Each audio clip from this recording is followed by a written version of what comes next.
So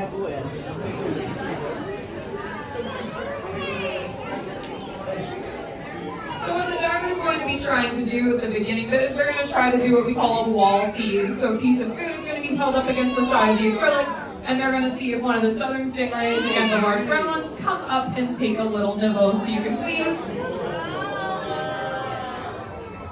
not interested right now. So we'll see if somebody comes up to take a little bite. So how do they find their food? They can actually sense the diver's heartbeat once they are in the water, and that's how they know their food is coming. They use their sixth sense called electroreception. They can sense the heartbeat of the things in the water around them, and that's how they know where it is. So take a look. We'll see if somebody wants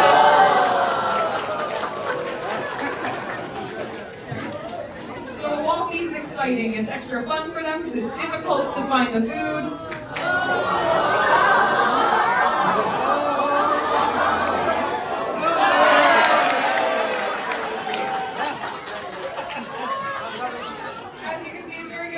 For them is very exciting. They use their mouths back and forth in a seesaw motion in order to eat, and they kind of separate their mouth like a vacuum. So that's why you'll see that they're coming up to take a little nibble of it. Their teeth aren't sharp, they're blunt, so we call them dental plates. They come off in little segments, and again, they crush their food. They eat lots of things with shells that we would find living on the bottom, because that's where they spend most of their time. Right now, in case you're wondering what are they eating, they're eating a little bit of mahi-mahi, which is a whitefish, and we feed them a variety of different things, like squid, mahi-mahi, shrimp, all the things that would make up part of their natural diet, including clam, which is one of their favorites.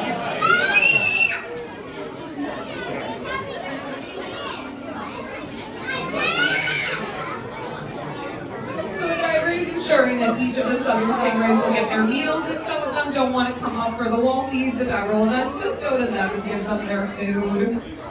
So the southern stingrays, they're the large brown ones that you can see. They are all female. How do you tell the difference between a female and a male stingray? It's the exact same as a shark. Take a look at them underneath as they swim by. If they're completely smooth, then they are female. If they have two things that stick out by the base of their tail, those are called claspers. That means that they are male. So all the southern stingrays, the large brown ones, they're all female. This is because they can have 6 to 12 pups at a time, so 6 to 12 babies. And you can see we don't have a lot of space. We would be very quickly overrun. So that is why they're all female here in this habitat. They're all about 15 to 18 years old, so they're all also little old ladies. The diver is counting as she feeds every single one to make sure that everyone's getting their proper meal, as well as from this morning. If they didn't want everything, then they'll get it right now. So it's really entertaining to be able to watch this extra enrichment for them, and they like to stare at you the same way that you like to stare at them. So that's why you'll notice that some of them slow down as they go along the acrylic and they're taking a nice look at you. They're very intelligent and friendly animals, and that's why they always seem to slow down and stare at you as they go by. The diver will also be feeding the rough-tailed stingrays. Those are the darker brown ones that are slightly larger that you can see doing circles or swimming around at the back. So our rough-tailed stingrays, how do you tell the difference between the southerns and the rough-tails? They're a slightly darker color, and they also have these tubercles, the rough things that line along their spine and their tail. They're also larger, so they're both our oldest and our heaviest stingrays here at the aquarium. One of the rough-tails is currently doing circles there in the middle, so you can figure out who he is.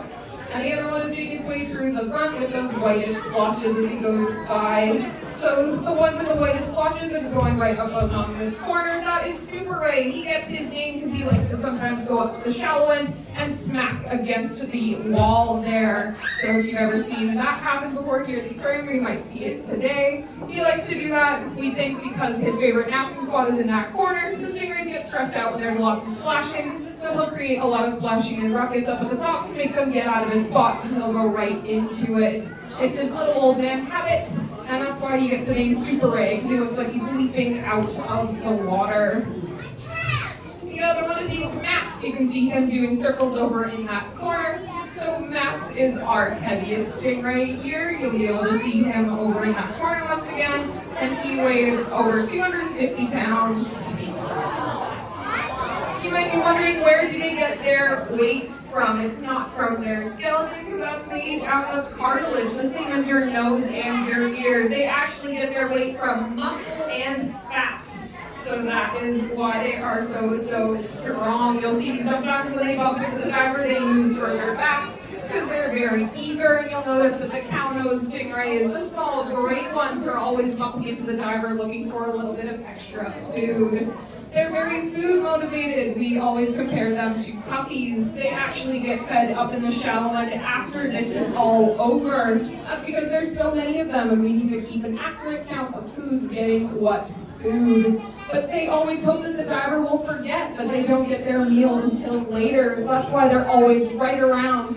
They're also very opportunistic feeders, so you'll be able to see them using their modified fin to look for more food down below. So you can see that that's not their mouths are on the bottom, that's their modified fin, the thing that gives them their name, cow nose, because it looks like a cow's nose when that modified fin is down.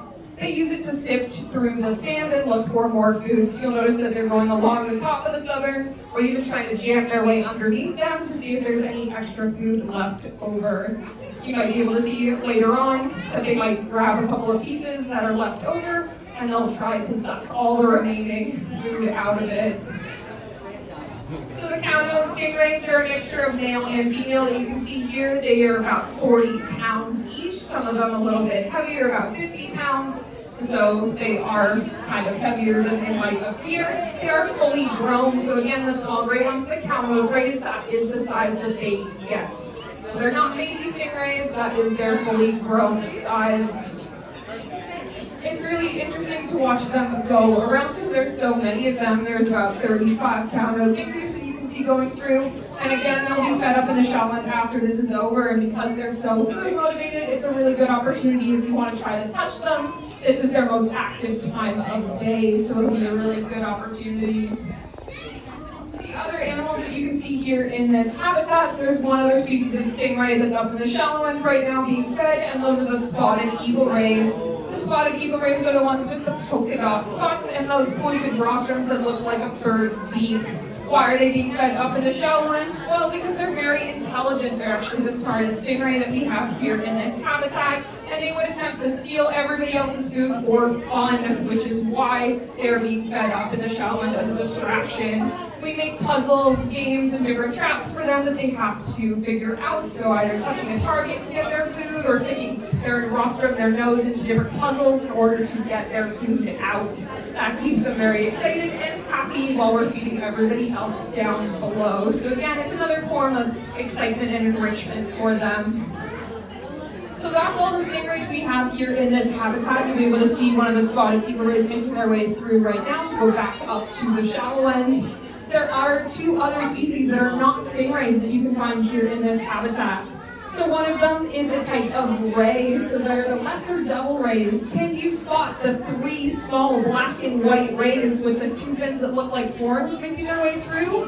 One is making its way right past you, curling at the front, almost as if they can hear me. So right there, the small black and white ones with the two fins that look like horns.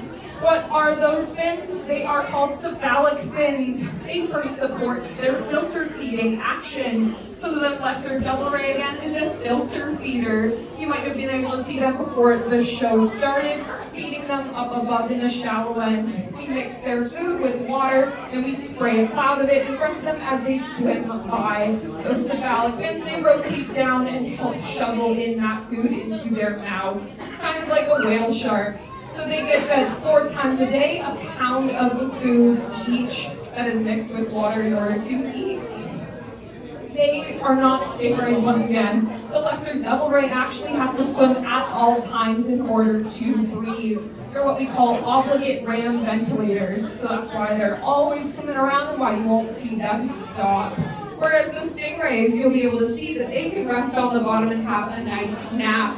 How do they breathe when they're resting on the bottom? Well, do you see the two things on the top of their heads that look like they are blinking? Those are called their spiracles, and every time that they move, they're taking in clean water in order to breathe. And they push that dirty water out through their gills. That way they're not sucking up a bunch of sand and substrate when they're lying on the bottom. So every time again you see those spiracles moving, they are breathing. Another species that you can see here in this habitat are our bonnet-head sharks. So have you seen the two little sharks that are making their way around this habitat? So I'm sorry to be the one to tell you that they are not baby hammerheads. They are fully grown adult bonnet-head sharks. So they're actually the second smallest member of the hammerhead family, and they're little old ladies. So they're both about 18 years old, and that's as big as they're ever going to get. What's really interesting about a bonnet-head shark is that they are the only known species of shark that is omnivorous, meaning that they eat both veggies and proteins, so we supplement that natural part of their diet by actually giving them nori. So that's probably a fun fact you didn't know about a shark, but we actually do know one that does enjoy a little bit of veggie. So what you might know about a stingray is that they have this thing that might electrocute you if you touch their tails. So that's not true, of course. The name stingray comes from their defense mechanism that they use as a last resort. It's called their barb. Their barb is not their tail. Their tail is just their tail. It helps them steer. It helps them move around through the water. Their barb is nice and small. It's located at the base of their body where it meets their tail. So you can touch their tails all you want. Nothing would ever happen. They just don't like getting their tails touched the same way any dog or cat doesn't like getting their tail grabbed because they're sensitive areas. It's the equivalent of a stranger in this crowd coming up to you and poking you in the butt. You wouldn't want that to happen, and neither do the stingrays. So their barb, again, they use it as a last resort defense mechanism. So you can see as they're going around with the diver is completely fine. Again, because they are intelligent, they're curious, they're quite used to us being in their space. If they didn't want the diver in there, they would just move away from them. They would swim away, because that is their first defense mechanism. The barb is where it's located. Again, the base of their body where it meets their tail is always flush with their body. In order to use it, they have to contract the muscle around it to make it stand up. And when they use it, they lose it. It breaks off, and it takes 4 to 6 months to regrow. So that is why they only use it as a last resort. You can see that they're very intelligent and friendly as the diver is giving Super Ray a little bit of enrichment, a little bit of a scratch on his front. The only time a human ever really gets stung by a stingray is notice that they spend a lot of the time on the bottom and they can bury themselves in the sand in order to sleep. If we don't pay attention where we're stepping and we pin them down to the ground by accidentally stepping on them, they have difficulty breathing, of course, because they can't breathe out. Their gills are on the bottom. If we press them into the sand, they cannot breathe. So that is why they will feel very, very threatened, the same way we will. We aren't able to breathe, and so they'll contract the muscle around their arms to make it stand up, and it might end up going through your foot. It is not enough to kill you. It's like a splinter that stings a lot. If you are going to pick up your foot and let go, and they're going to swim away from you.